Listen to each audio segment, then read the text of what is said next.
Good morning, good afternoon, everyone, and thank you so much for joining us today. I'm Andrea, I lead marketing at Reco, and we are thrilled to have you here for this live demo of the SalesLoft Drift Breach using the Reco platform.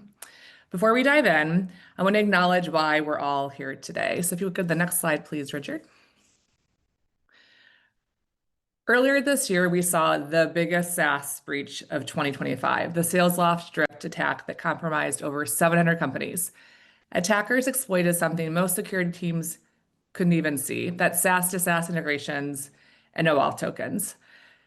They got in through one SaaS app and instantly gained access to hundreds of downstream customer environments through connected apps like Salesforce and Gmail. But we all know this wasn't a credential breach. This wasn't a phishing attack. This was a supply chain attack that traditional security tools completely miss because they lack visibility into how SaaS apps are connected to each other. Today, you're going to see exactly how Reco's platform would have stopped this attack at multiple points, and more importantly, how it can protect your organization from similar threats in the future. In just a moment, I'll hand it over to Richard Conley. He's our principal sales engineer who will lead the demo. But first, let's get a quick pulse on the room. So, Gal, if you could launch a poll, if you wouldn't mind just taking a few minutes and answering this poll question. Great. So the question is basically around SaaS to SaaS. So how confident are you and your organization's visibility into SaaS to SaaS integrations and OAuth tokens? So I'll give everyone a minute or so to answer, but basically, are you very confident? Are you somewhat confident? Are you not very confident? Or what are SaaS to SaaS integrations? Like what's kind of your level of knowledge and level of comfort? So go ahead and submit your answers and we'll share the results in just a moment.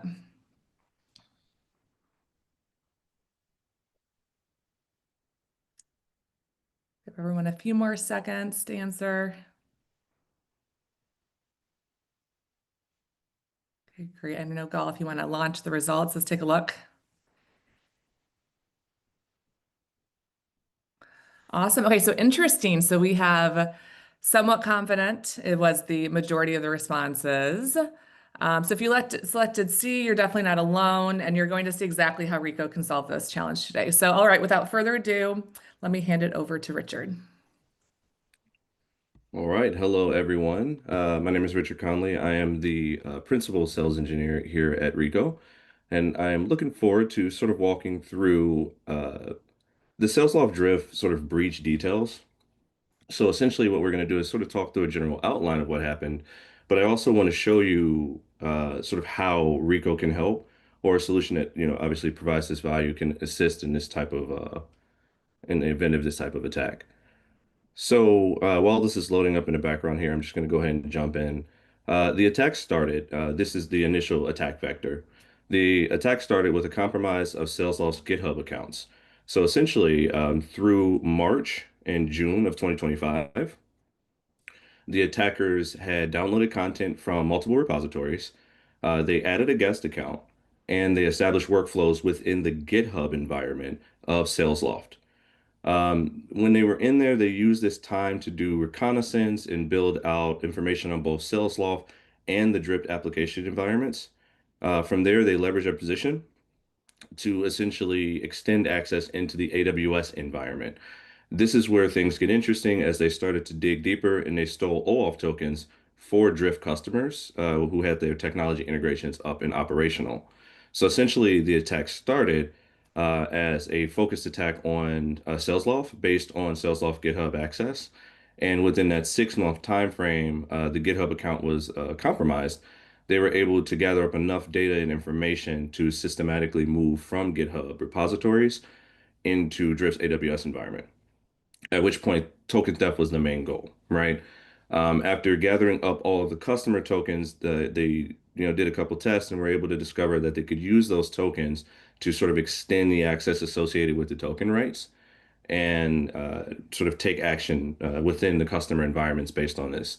Additional persistence mechanisms included items like around the attackers adding a guest account and establishing workflows which help them maintain long-term access. So this starts in GitHub, and I was gonna jump straight into Salesforce and SalesLoft, but I thought it was interesting to point out, at the core of it, GitHub is a SaaS app, another one, right? So from that perspective, we're going to want to spend some time managing and understanding the GitHub environment as well. So digging in and understanding whether or not there are external domain accounts that are currently present or external accounts that have access or the ability to create external accounts, like guest accounts to maintain persistence. This is something that's somewhat noisy. So it's super important to note that there are postures available that can help you trigger alerts based on that. In addition to that, we are consistently monitoring the account status of all SaaS applications that are integrated within Reco. So from this perspective, you would be able to spot inactive accounts or guest accounts, and then the activity that's coming off of those guest accounts should generate a lot of noise, right? This is the idea of sort of downloading the repositories or sort of doing these other noisy activities that are necessary for reconnaissance that are recording directly against the SaaS application. So in this particular use case, even monitoring of GitHub up front has led to sort of the exposing of this type of activity within even our own customer base, which I find to be pretty interesting because you're catching sort of the precursors to the attack as well. So this is something I wanted to point out up front. Now, the second piece of this is going to come when we start discussing what UNC 6395 did as far as their attack methodology. Now, that's their technical term, and for all of our sanity, I won't be calling them that throughout the life of this. I'm just going to call them threat actor moving forward. So the threat actors obtain OAuth credentials associated specifically with SalesLoft Drift's chat agent. And this is a Salesforce integration that SalesLoft Drift is popular for using. This allowed them to impersonate legitimate Drift, the legitimate Drift application within the customer's environments. As such, they then systematically exported large volumes of data from numerous corporate Salesforce instances. They also executed Salesforce, they're called SOQLs, Salesforce Object Query Language queries. And they use this information to enumerate and extract data associated with cases, accounts, users, and opportunities.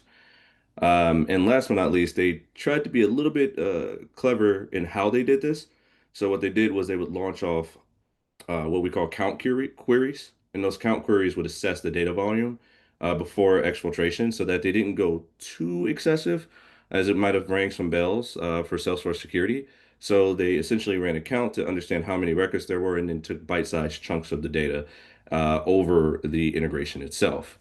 So we have a couple of different things to break down here. We have the OAuth token impersonation, this idea of the SOQL queries being exploited, as well as sort of this targeted Salesforce targeting of Salesforce objects, right? So monitoring of those bits and pieces, right?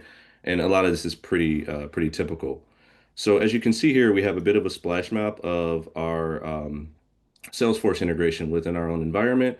We do have Drift located here as well. Now I'm going to go ahead and drag this out and sort of build off this story a bit because one thing I always like to highlight is the story is often bigger than just the single application. It's the TTPs that Reco will assist you in targeting. So when we look at this, we see here Salesforce has extended access, which is over provisioned in this use case, has been granted to Drift.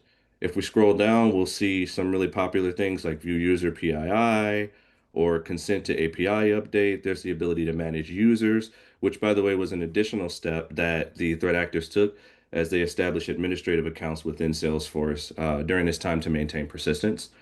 So one thing that's really important to take away from this is that you need to do sort of detailed day-to-day analysis of the integrations and the application permissions that are associated with the integrations to your core technologies. This is a concept that Reco often refers to as blast radius and is incredibly important for understanding how the applications can be sort of exfiltrated and acted upon.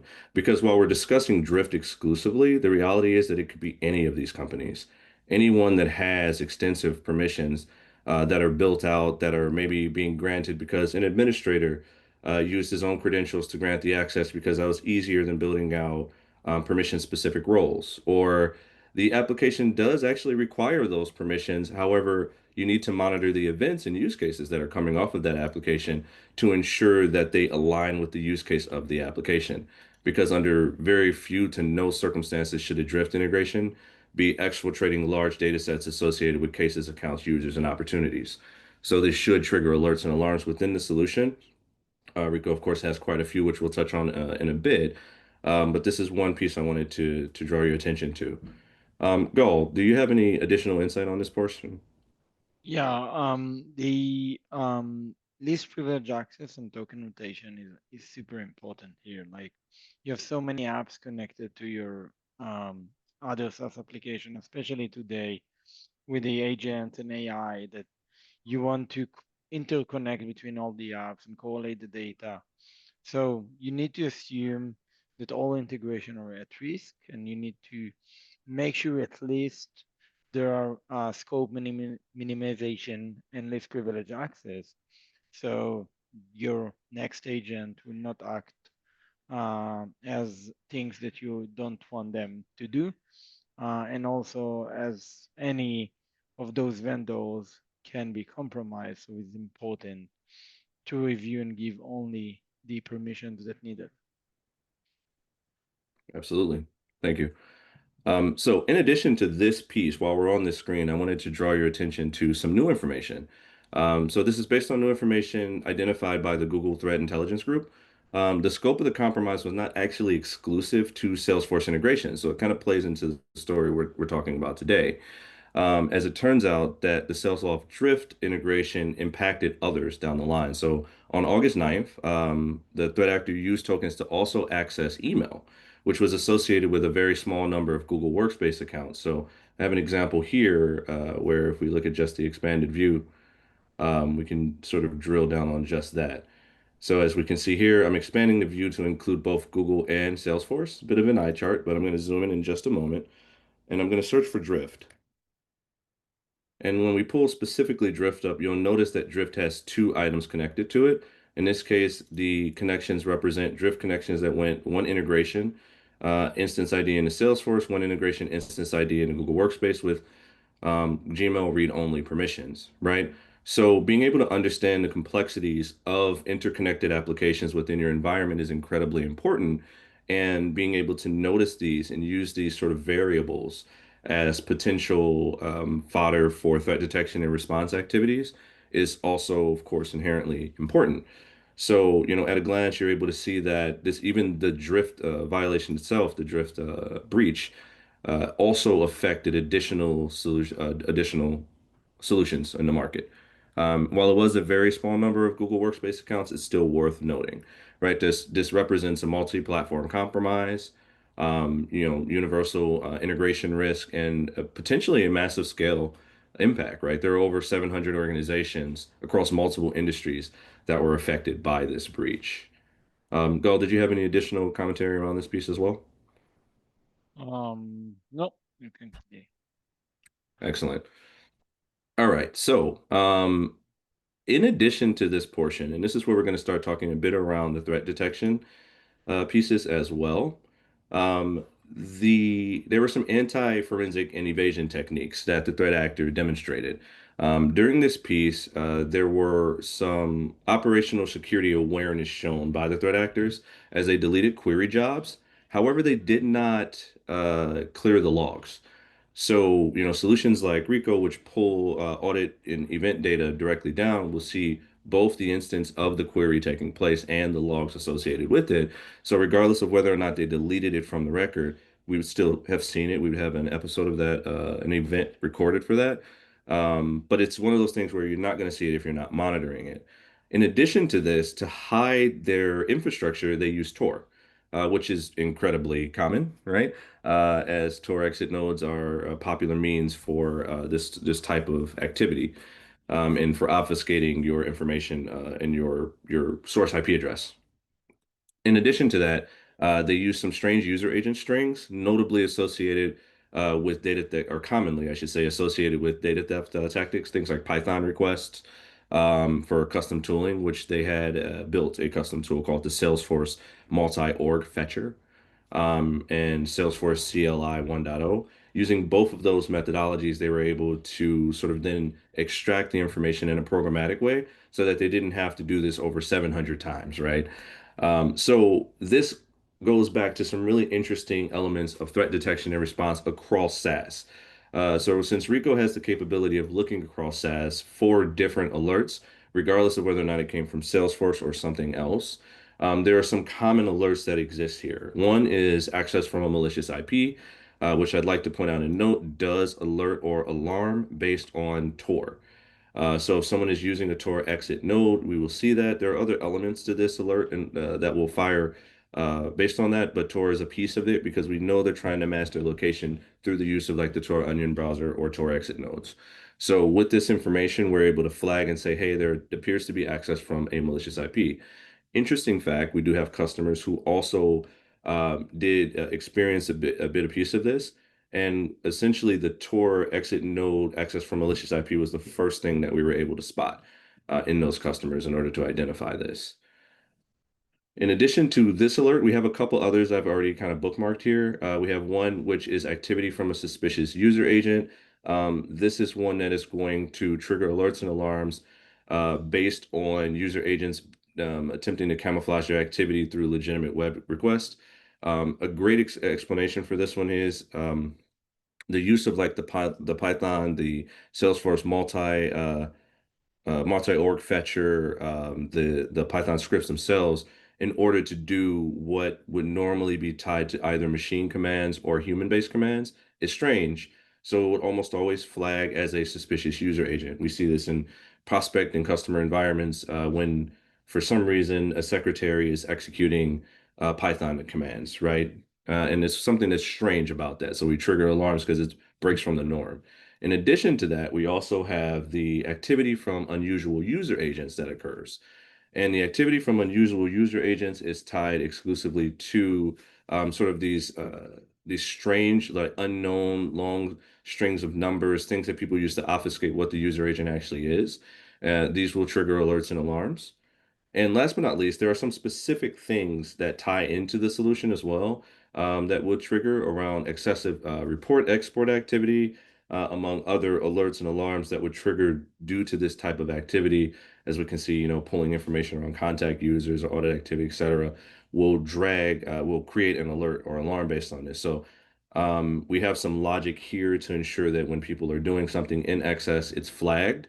And as a part of this, you would potentially see the activity of this threat actor in this way. Are there any additional notes from you there, Gal, on sort of the threat detection elements here? Yeah, and those detection rules and policies must have a rich context and baseline. Because at the end, the attackers exploited a trusted SaaS to SaaS connections.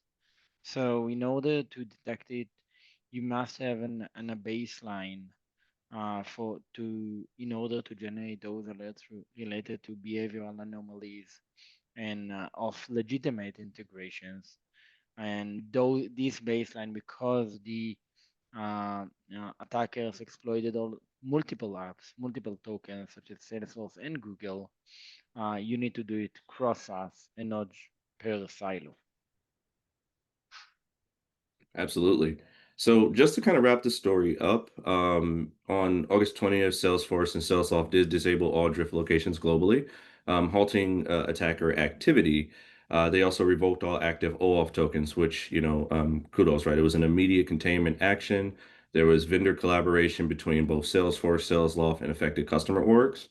And of course, the emergency global shutdown of drift integrations on the 20th is just sort of a sign of how serious organizations take these types of breaches.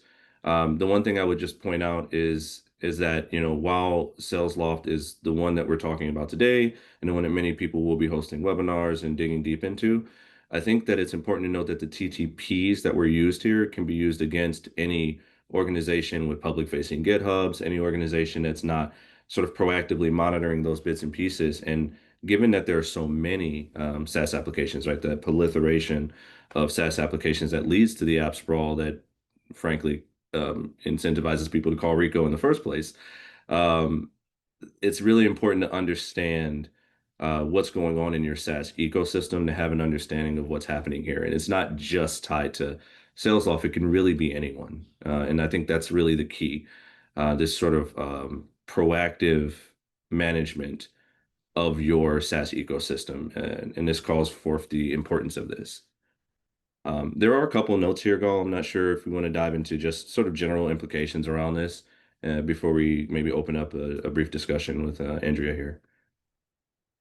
And also one of the thing that some people ask me is how to prevent it and how to mitigate it. And so the visibility and the least privilege access and the event monitoring is very effective and help you to reduce the attack surface and the blast radius. But also another important note is the hardening the configurations inside and enforcing login from IP ranges and enforce IP restriction for each connected app are configuration that can prevent also those type of breaches and token leakage, even if the threat actor successfully get the token of your tenant. Excellent. Yes, thank you, Gal. So just kind of critical implications, kind of my final notes here before I turn it back over to Andrea. So, this is a drum that we've been beating quite some time here at Reco. We've been talking about the risk associated with application permissions, right, that were granted originally, right, sort of best practices around doing that extension. People who are currently using Reco today, customers of Reco, already have these capabilities, right? They have the ability to see all of these different SaaS to SaaS connections. They have the ability to enumerate the risk associated with the different connections and sort of squash the applications or enforce principles of least privilege over OAuth tokens in a way that we never really have seen before. And this incident, it represents this sort of evolution of a supply chain attack, right? Where this is not tied to just as something as simple as a user login or maybe a missed configuration item, but it's tied to sort of an amalgamation of all of those things and sometimes downstream, right? Because if the attack was directly on the customers, it may have not been as successful. But since they went the route of going through the vendor and looking at that sort of trust relationship exploitation, right, of the API calls, it all appeared as legitimate traffic. Now, even legitimate traffic, can appear pretty suspicious, which is why Reco always scans these sort of items almost like they're insider threats or insider risk, but it's an element that often represents a detection and monitoring blind spot in organizations that are not looking at or reviewing their SaaS to SaaS integrations and capabilities, the configuration associated with their SaaS applications, and the audit logs associated with their SaaS applications. So I think that our key takeaway from here is that as the attacks mature and evolve, so does our defense and so does our approach to responding to them. And thankfully, there's a lot of really brilliant cybersecurity minds out there, both inside Reco and outside, that are putting together understandings of TTPs and helping us build out, sort of key use cases. The last note I'd leave you with is after the fact, everyone has one of these, but I will show you what can appear as a result of these. Naturally, once the report for these threats is published, you have the ability to lock in on specific ILCs, on specific indicators, and this gives us the ability to then build out a alarm specific to it. We have a proactive security research team that is, they wake up in the morning, they get their cup of coffee, they review all the current security threats in landscape, and then they build alerts and alarms tied to TTPs as well as full-on campaigns. So you can bet your bottom dollar that as soon as the report was published, our Reco customers and prospects were able to directly benefit by seeing alerts and alarms that are potentially tied to the threat vectors and variables that we pull forth. So I'll leave you with that. Leave this screen presenting for just a moment as our AI agent processes this SalesLoft Drift alert and turn the microphone over to Andrea. Great. Thank you so much for that overview, Richard. So we've had a couple questions come in. If you do have a question you'd like to ask Richard and Gal, you can go ahead and use the Q&A button you'll see at the bottom of your Zoom. So if you have any questions, feel free. We did have a couple come in. So Richard and Gal, this first one, very interesting. If we don't use SalesLoft or Drift in our organization, are we still at risk from similar supply chain attacks through other SaaS integrations? Should I Yes. take? Yeah. You go ahead, Richard. No, I like your answer. You're already Yeah. laughing. Go for it. Go. Yeah. Yeah. So Salesforce is just an example, and there are a lot of other breaches related to SaaS connections. And today it's Drift, tomorrow it's another Mhm. SaaS app, and especially today um, with all the agents and orchestration and workflows tools that interconnect all those SaaS apps, the risk become much more higher. Yeah. It's a story. It's a story as old as time, right? Least privilege for everything, including tokens. We find that, especially with Salesforce particularly, but with other tools as well, people tend to just sort of connect these things. We're just testing it. We'll just get the app on board. Oftentimes we find existence of applications that don't have any users assigned to them anymore. They just simply represent integrations that were maybe tested at some point as a part of a proof of value, or maybe used internally to just see if you can, we're going to purchase this, or maybe they were even just from the old guard. And what ends up happening is those integrations still exist even in the absence of users. So what happens if the organization associated with that integration that you're not even using happens to get breached? And now there's an opportunity for them to leverage the OAuth tokens that are already extended to your environment, even though it's not used, right, to flag. Will you have the alarming mechanisms in place to trigger on that breach? And that's a question that if you have Reco, a solution like Reco, the answer is a yes, because you'll see the inactive account become active. You'll see the inactive application start generating alerts, and we trigger alerts and alarms based on those details. But yes, it is certainly a bigger problem than just Drift. Drift is just the current victim. It's really great. Another question, just related to the SalesLoft Drift Breach. What are some common SaaS security risks you're seeing organizations face now? It could be supply chain, it could be beyond that. What are you just seeing trend-wise? What are some common SaaS security risks? So what I'm seeing in the field, right, and once again, sales engineering. So I'm constantly meeting with prospects, and I'm having customer meetings as well.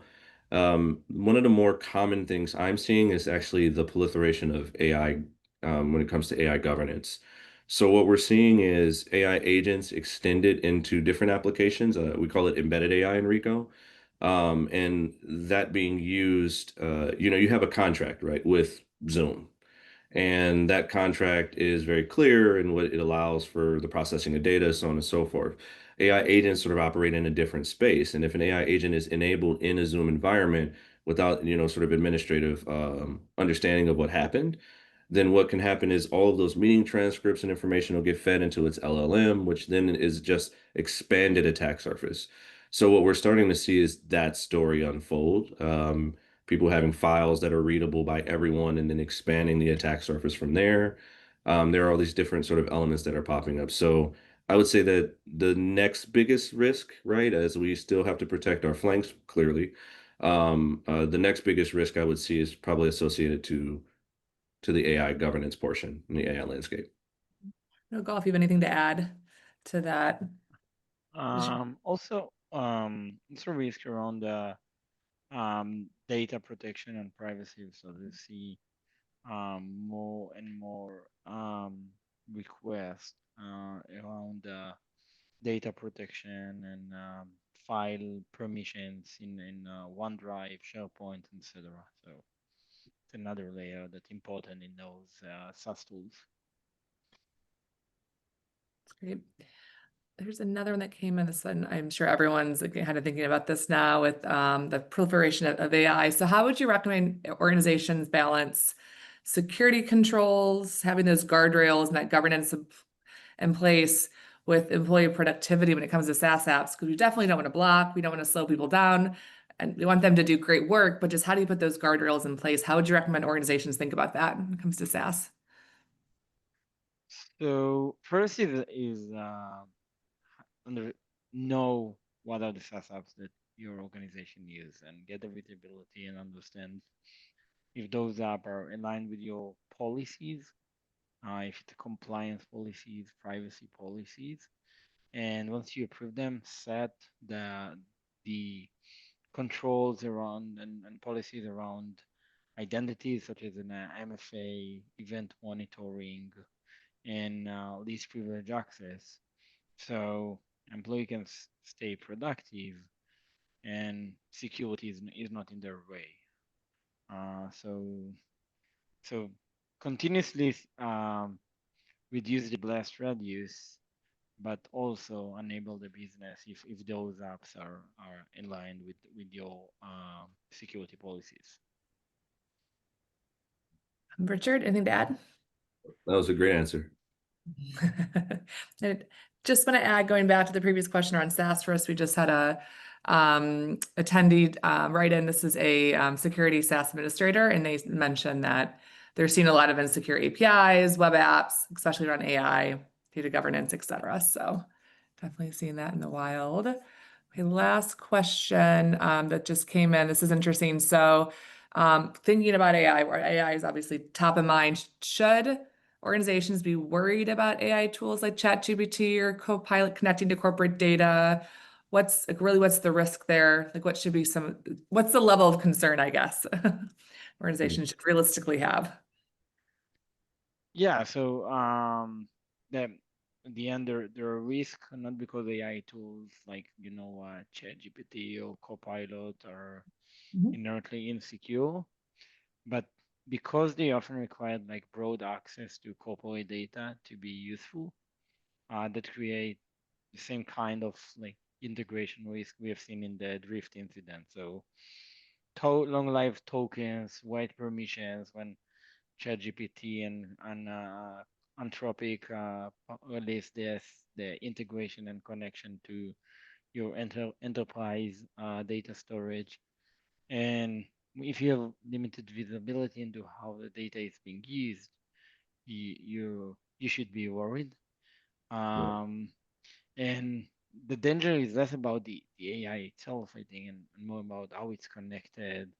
If there are too permissive permissions, if the AI is accessible to all the data and your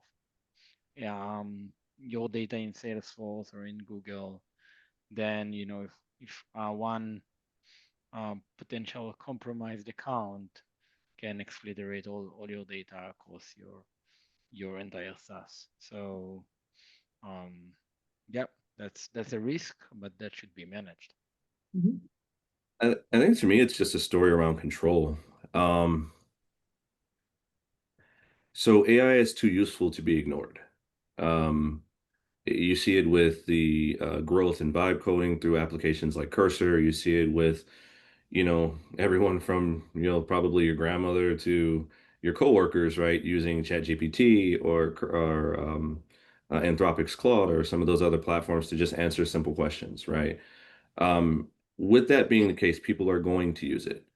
And I think that if I were in charge of the applications that were going to be allowed to run in my organization, I would do a detailed analysis on the available platforms, and then I would give workable options to my users, to my colleagues.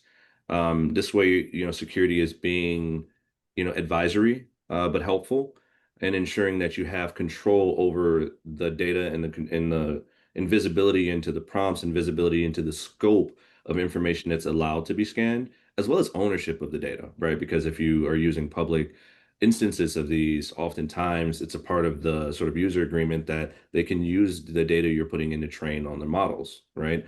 So, as opposed to looking at it as something to be fearful of, I would look at it and say, I know people are going to use it. So maybe we have a corporate instance of Copilot, a corporate instance of ChatGPT Enterprise or of Anthropic's Claude, corporate instance of Cursor, where we do security best practices. We tie it into a solution like Reco. We ensure that the posture associated with those applications are great. We monitor the identities associated with the applications. We can even see audit logs and events in some of these solutions that will allow for you to do some light prompt analysis. It's not a primary focus, but it's something that we have the capability of doing. So if there's a world of difference between your organizational members grabbing, socially signing into a instance of ChatGPT and copying and pasting all of your corporate data into that instance and just it going everywhere versus, having a controlled instance of Copilot where you can understand that the data will not be used to train models publicly, and you still give the customer the same thing, right? The end user still gets the same experience. They get to use vibe coding. They get to take part in sort of the evolution of AI within the workplace, but you also get the security constraints and controls and monitoring that you need in order to feel comfortable about the solution. So wouldn't be too worried about it. I would just be worried about who owns it and who controls the data and who really runs the security associated with it. That's a great point. Wonderful. Thank you so much, Richard and Gall. It was a great discussion. So here's what you just saw today. So in the SalesLoft Drift Breach, attackers exploited 5 critical attack vectors: OAuth tokens, SaaS to SaaS lateral movement, supply chain amplification, secrets harvesting, and integration blind spots. So obviously they covered a lot of ground. Traditional security tools missed every single one because they weren't built for today's interconnected SaaS environments that create SaaS sprawl. Reco's dynamic SaaS security platform would have stopped this attack at multiple points. So if what you saw today resonates with challenges you're facing in your organization today, I encourage you to reach out. We'd love to show you what Reco can discover in your specific SaaS ecosystem, often within minutes. That's why we're offering a SaaS risk assessment. And I'll be sending up a follow-up email with the recording of this demo. Feel free to share it with your colleagues and network, as well as next steps. Our next product webinar, we're actually going to be doing this monthly. This was our inaugural monthly product demo webinar. Will be Tuesday, October 28th. So we'll send information about that to you shortly. Thank you so much for your time and engagement today. I thought this was a great discussion. We'll stick around for a few additional minutes. If you have questions, you can put them in the QA, but have a great rest of your day. Take care.